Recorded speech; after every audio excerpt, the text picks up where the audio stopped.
శ్రీ గురుభ్యో నమః. ఓం నమః శివాయ. శ్రీ కార్తీక పురాణము 16వ అధ్యాయము. స్తంభదీప ప్రశంస.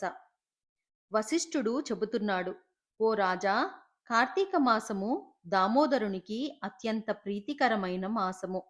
ఆ మాసమందు స్నాన దాన వ్రతాదులను చేయుట, సాలగ్రామ దానము చేయుట చాలా ముఖ్యము. ఎవరు కార్తీక మాసమందు తమకు శక్తి ఉన్న దానము చేయరో అట్టివారు రౌరవాది నరకబాధలు పొందుదురు. ఈ నెల దినములు తాంబూల దానము చేయువారు చక్రవర్తిగా పుట్టుదురు. ఆ విధముగానే నెల రోజులలో ఏ ఒక్కరోజు విడవకుండా తులసి కోట వద్ద గాని భగవంతుని సన్నిధిని గాని దీపారాధన చేసిన ఎడల సమస్త పాపములు నశించుటయేగాక వైకుంఠ ప్రాప్తి కలుగును. కార్తీక శుద్ధ పౌర్ణమి రోజున నదీ స్నానం ఆచరించి భగవంతుని సన్నిధియందు ధూప దీప నైవేద్యములతో దక్షిణ తాంబూలాదులు నారికేళ ఫలదానము చేసిన ఎడల చిరకాలము నుండి సంతతి లేని వారికి పుత్ర సంతానము కలుగును. సంతానము ఉన్నవారు చేసినచో సంతాన నష్టము జరుగదు.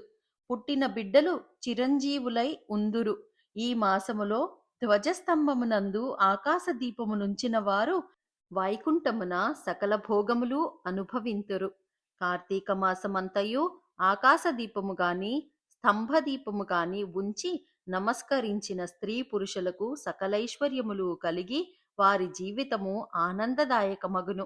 ఆకాశ దీపము పెట్టువారు సాలిధాన్యం గాని నువ్వులు కాని ప్రమిద అడుగున పోసి దీపముంచవలయను. దీపము పెట్టడానికి శక్తి ఉండి కూడా దీపం పెట్టని వారును, లేక దీపం పెట్టువారుని పరిహాసమాడువారును చుంచు జన్మమెత్తుదురు. ఇందులోకొక కథ కలదు, చెప్పెదను వినుము. దీపస్తంభము విప్రుడగుట. ఋషులలో అగ్రగణ్యుడుగా పేరొందిన మతంగ మహాముని ఒక చోట ఆశ్రమాన్ని ఏర్పరచుకొని దానికి దగ్గరలో ఒక విష్ణు మందిరాన్ని కూడా నిర్మించుకొని నిత్యము పూజలు చేయుచుండెను. కార్తీక మాసములో ఆ ఆశ్రమము చుట్టుప్రక్కల మునులు కూడా వచ్చి పూజలు చేయుచుండిరి. వారు ప్రతిదినము ఆలయ ద్వారాలపై దీపములు వెలిగించి కడు భక్తితో శ్రీహరిని పూజించి వెళ్ళుచుండెడివారు.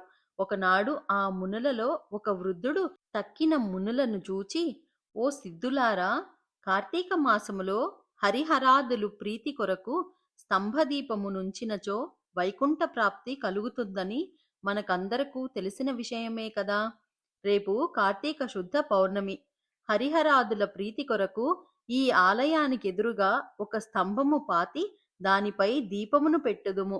కావున మనమందరము అడవికి వెళ్ళి నిడుపాటి స్తంభము తోడ్కొని వత్తుము రండు అని పలుకగా అందరూ పరమానంద భరితులై అడవికి వెళ్ళి చిలువలు పలువలు లేని ఒక చెట్టును మొదలంటా నరికి దానిని తీసుకువచ్చి ఆలయంలో స్వామికి ఎదురుగా పాతిరి. దానిపై సాలిధాన్యముంచి ఆవు నేతితో నింపిన పాత్రను దానిపై పెట్టి అందు వత్తి వేసి దీపము వెలిగించిరి. పిమ్మట వారందరూ కూర్చుండి పురాణ పఠనము చేయుచుండగా ఫెలఫెలమని శబ్దము వినిపించి అటు చూడగా వారు పాతిన స్తంభము ముక్కలై పడి దీపము ఆరిపోయి చెల్లా చెదురై పడియుండెను. ఆ దృశ్యము చూసి వారందరూ ఆశ్చర్యముతో నిలబడి ఉండిరి. అంతలో ఆ స్తంభము నుండి ఒక పురుషుడు బయటికి వచ్చెను. వారతనిని చూచి, ఓయి, నీవెవడువు? నీవు స్తంభము నుండి ఎలా వచ్చితివి? నీ వృత్తాంతమేమి అని ప్రశ్నించిరి. అంతా ఆ పురుషుడు వారందరకు నమస్కరించి, పుణ్యాత్ములారా, నేను క్రిందటి జన్మమందు బ్రాహ్మణుడను, ఒక జమీందారుడను. నా పేరు ధనలోభుడు. నాకు చాలా ఐశ్వర్యముండుటచే మందాదుడనై న్యాయాన్యాయ విచక్షణలు లేక ప్రవర్తించితిని.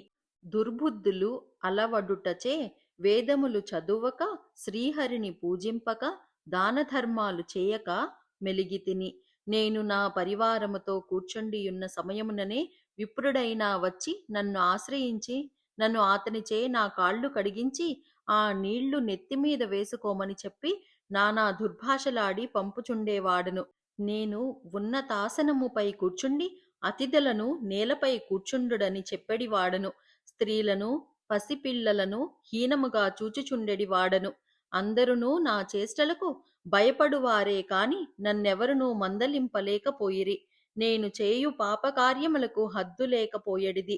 దానధర్మములు ఎట్టివో నాకు తెలియవు. ఇంత దుర్మార్గుడనై పాపినై అవసాన దశలో చనిపోయి ఘోర నరకములు అనుభవించి 1,00,000 జన్మల యందు కుక్కనై 10,000 జన్మలు కాకినై 5,000 జన్మలు తొండనై 5,000 జన్మలు పేడ పురుగునై తరువాత వృక్ష జన్మమెత్తి కీకారణ్యమందుండి కూడా నేను చేసిన పాపములను పోగొట్టుకొనలేకపోతిని. ఇన్నాళ్లకు మీ దయవలన స్తంభముగానున్న నేను నరరూపమెత్తి జన్మాంతర జ్ఞానినైతిని. నా కర్మలన్నీయూ మీకు తెలియచేసి తిని. నన్ను మన్నింపుడని వేడుకొనెను. ఆ మాటలాలకించిన మునులందరూ సమితాశ్చర్యమొంది, ఆహా! కార్తీక మాస మహిమ ఎంత గొప్పది! అదియునుగాక కార్తీక శుద్ధ పౌర్ణమి మహిమ వర్ణింప సఖ్యము కాదు. కర్రలు, రాళ్ళు, స్తంభములు కూడా మన కండ్ల ఎదుట ముక్తి నొందుచున్నవి.